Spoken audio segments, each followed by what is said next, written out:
வணக்கம் நண்பா நண்பிகளே. இந்த கனவுகள் உங்களுக்கு வருது அப்படின்றப்போ உங்களுக்குள்ள இல்லை நீங்களே இல்லை உங்களுக்கு துணையாக தெய்வ சக்தி இருக்குன்னு அர்த்தங்க. தெய்வ சக்தி உள்ளவர்களுக்கு வரக்கூடிய 6 மிக முக்கியமான கனவுகள் பற்றி சொல்ல போகிறேன். நிச்சயமாக இப்போ நான் சொல்கிற கனவுகளில் ஏதாவது ஒன்று கண்டிப்பாக உங்களுக்கு வந்திருக்கும். ஒரு சில பேர் புலம்புவதுண்டு, நிறைய கடவுளை வழிபடுறேன், எனக்கு மட்டும் கஷ்டங்கள் அதிகமாக வருதுன்னெலாம் சொல்லுவாங்க இல்லையா. அப்படிப்பட்ட நபராக நீங்கள் இருந்தீங்கன்றப்போ இந்த பதிவை பார்த்துட்டு போன பிறகு உங்களுக்கு ஒரு தெளிவு கிடைக்கும். அது என்னன்றதை பார்க்கலாங்களா.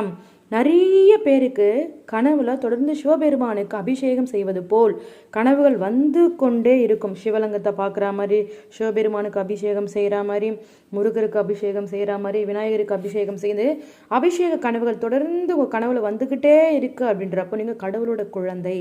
எல்லாருக்குமே சிவபெருமான் கனவு வரவே வராது. எல்லா தெய்வத்தையும் எல்லாரும் வழிபடலாம், சிவபெருமானை எல்லாராலும் வழிபட முடியாது. அவரால் தேர்ந்தெடுக்கப்பட்ட நபர்கள் மட்டும்தான் வழிபட முடியும். இவர் தான் என்னுடைய பக்தியாக இருக்க முடியும், இவங்க தான் என்னுடைய பக்தியாக இருக்க முடியும்னு சொல்லிட்டு அவங்க தேர்ந்தெடுக்கிறவங்க மட்டும்தான் அவரை வழிபட முடியும். அதனால சிவபெருமான் லிங்கமோ சிவன் சம்மந்தப்பட்ட கனவுகளோ உங்களுக்கு வருது அப்படின்றப்போ நீங்கள் தெய்வ சக்தி உள்ளவர்கள்ன்றதை நீங்கள் தெளிவாக தெரிஞ்சுக்கலாம். சரிங்களா. 2வது, நம்ம குலத்தை காக்கின்ற குலதெய்வம். ஆண் தெய்வமாக இருந்தாலும் சரி, பெண் தெய்வமாக இருந்தாலும் சரி, அடிக்கடி என் கனவுல இந்த மாதிரி நம்முடைய குலதெய்வங்கள் வந்துட்டே இருக்காங்க. கருப்பணசாமி, பெரியசாமி, அங்காளம்மா, மேல்மலையூரன் அம்மா, ஓம் சக்தி அம்மா. உங்கள் குலதெய்வம் என்ன இருக்கோ உங்களுக்கு தான் தெரியும் இல்லைங்களா. உங்கள் குலதெய்வ பேரில் கமெண்ட்டில் சொன்னாங்க. அன்னபூர்ணி தேவி, கவிதம்மா தேவி, நிறைய பேர் இருக்காங்க இல்லையா. அது மாதிரி குலதெய்வங்கள் கனவுல வந்துட்டே இருக்காங்க அப்படின்றப்போ உங்கள் கூடவே அவங்க இருக்காங்கன்னு அர்த்தம். உங்கள் கூட உங்களை விட்டு நெருங்கவே மாட்டாங்க. உங்களுக்கு ஏதாவது மிகப்பெரிய பிரச்சனை வந்தால் கூட நீங்கள் பயப்படவே வேண்டாம். இப்போது ரொம்ப கோர்ட்டு கேஸ்லாம் போட்டிருக்கீங்கன்றப்போ அதெல்லாம் சரியாக வரும். ஒரு மாதிரி பிரச்சனையில் போயிட்டுருக்குன்றப்போ அந்த மாதிரி டைமில் அவங்க கனவுல வராங்கன்றப்போ உங்கள் பிரச்சனை தீரப்போகுதுன்னு அர்த்தம். ரொம்ப அழுதுகிட்டே இருக்கீங்கன்றப்ப, அழுதுகிட்டே தூங்கிட்டீங்கன்றப்ப அந்த டைமில் அவங்க கனவுல வந்தாங்கன்றப்ப பயப்படாதம்மா, நான் அவங்க கூட இருக்கேன்றதை சொல்கிறதுக்கு நான் அறிகுறி. யாருமே இல்லை, யாராவது ஒருத்தவங்க ரொம்ப உங்களை மனசை வருத்திட்டு இருப்பாங்க, இல்லை என்ன இவங்கெல்லாம் இப்படி பண்ணுறாங்க, நம்ம நம்பினவங்க நம்மளுக்கு இது மாதிரி பண்ணுறாங்களே ரொம்ப ஒரு மாதிரி கஷ்டத்தில் இருப்பீங்க இல்லையா.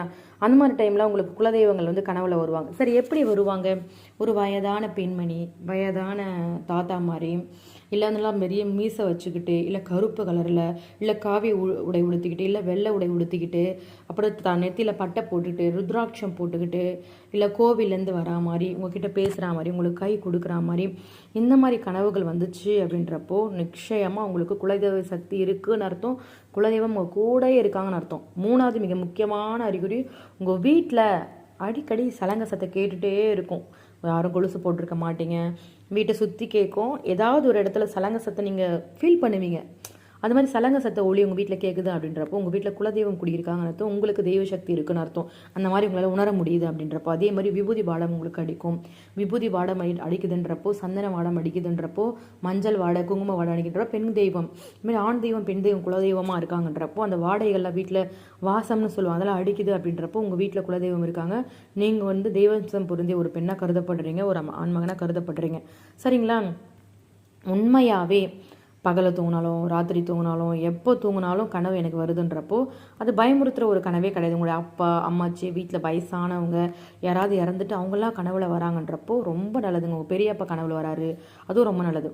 அதேமாரி 6 குளத்துல குளிக்கிற மாதிரி, இல்லை 6 குளத்துல முங்கி எழுந்துக்கிற மாதிரி, 6 குளத்துல ட்ரெஸ்ஸை அவுத்து விட்டுட்டு வீட்டுக்கு வரா மாதிரின்றப்போ உங்கள் தரித்திரம்லாம் நீங்கி போச்சு, கடவுள் உங்களை எல்லாம் ஃபுல்லாக சரி பண்ணி விட்டார், எல்லாமே நல்லது தான் அப்படின்றதுக்கான ஒரு அறிகுறி. சரிங்களா. அதேமாதிரி உங்கள் அம்மா இறந்தவங்க, உங்கள் அப்பா இறந்தவங்க கனவுள் வராங்க அப்படின்னா கூட அவங்களும் தெய்வாம்சம் பொருந்தியவங்க. அதனால் நிச்சயமாக உங்களுக்கு குலதெய்வ சக்தி பரிபூர்ணமாக இருக்குன்னு அர்த்தம். கனவு வருதுன்றப்போ எல்லாருக்குமே கனவுல முகம் தெரியாது.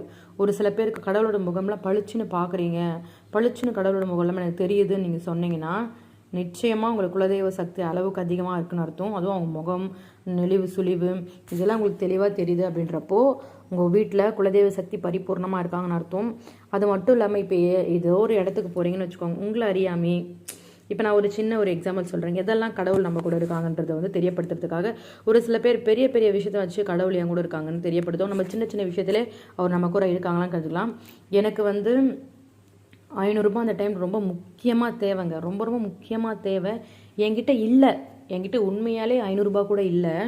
ஆனால் ஏதோ ஒரு வேலையாக போகும்போது, ஏதோ ஒரு இடத்துக்கு போகும்போது என் வீட்டில் ஒரு இடத்துல 500 நோட்டு இருந்துச்சு. நான் அப்போ கடவுளை பார்த்தேன். சின்ன சின்ன விஷயங்களை கடவுள் நம்ம உணர ஆரம்பிக்கணும். ரொம்ப அழுதுகிட்டே இருக்கிறப்போ ஒரு நல்ல நியூஸ் வர்றது, ரொம்ப கவலையாக இருக்கிறப்போ ஒரு நல்ல விஷயம் நடக்கிறது. கவலை வருதுன்றப்போ அதை மட்டும் வருத்தப்படக்கூடாது. அதனால நல்ல நல்ல விஷயங்கள் உங்களுக்கு தேடி வரும். அதனால் உங்கள் வீட்டை தேடி யாராச்சும் சாப்பாடு தேடி வராங்கன்னா சாப்பாடு கொடுத்து விடுவாங்க. உங்களால் முடிச்ச தான தர்மங்கள் பண்ணுங்கள். எல்லாரையுமே சந்தோஷமாக பார்த்துங்க. வீட்டில் வந்து மங்களகரமாக பேசாமல் அவதூறாக பேசிக்கிட்டு சண்டை போட்டுட்டு அழுதுட்டு கத்திட்டுலாம் இருக்கீங்கன்னா எந்த ஒரு தெய்வம் கூடி போக மாட்டாங்க. இந்தந்த நாள் இந்தந்த விஷயங்கள் பண்ணணும், இந்த நாள் இந்த விஷயங்கள் பண்ணக்கூடாதுன்னு இருக்கலாம். அதெல்லாம் முறையாக பண்ணிக்கின்றப்போ தெய்வங்கள் வீட்டுக்குள்ளே கூடி இருப்பாங்க. குலதெய்வத்தை டெய்லியுமே நினச்சி மந்திரத்தை டெய்லியுமே உச்சரிக்கணும். குலதெய்வம் உங்கள் கூடயே இருப்பாங்க. எப்போதுமே பாசிட்டிவாக இருக்கணும். எப்போவுமே எதையுமே யாரை பற்றியும் பொறாமையோ வஞ்சனையோ நினைக்காமல் இருக்கணும். நல்லவங்க நிச்சயமாக நல்லா தான் வாழ்வாங்க. அதனால் வருத்தப்படவே படாதீங்க. நீங்கள் இப்போ இருக்கிற நல்லா யோசிச்சு பாருங்கள். கடவுள் இந்த நாளே கொடுத்ததுக்கு ரொம்ப நன்றி. ஒரு கண் இல்லாமல், ஒரு கால் இல்லாமல், ஒரு மூக்கு இல்லாமல் இருந்தால் வாழ முடியுமா? வாழவே முடியாது. இப்போ இருக்கிற நிலைமையை நினச்சிக்கோங்க. இன்னும் நீங்கள் ஒரு சந்தர்ப்பத்தை உருவாக்கி வச்சுருப்பீங்க. அதுக்கெல்லாம் காரணம் நீங்கள் மட்டும்தான். நீங்கள் தான் அதை உருவாக்கியிருப்பீங்க. அதெல்லாம் கண்டிப்பாக ஒரு நாள் சரியாயிடும். ரொம்ப தைரியமாக இருங்க. கடவுளுடைய தெய்வாம்சம் உங்ககிட்ட இருக்குன்றப்ப நீங்கள் வருத்தப்படவே வேண்டாம். சரிங்களா? இந்த பதிவு பிடிச்சி மறக்காம சேனல் சப்ஸ்கிரைப் பண்ணி சப்போர்ட் பண்ணுங்கள்.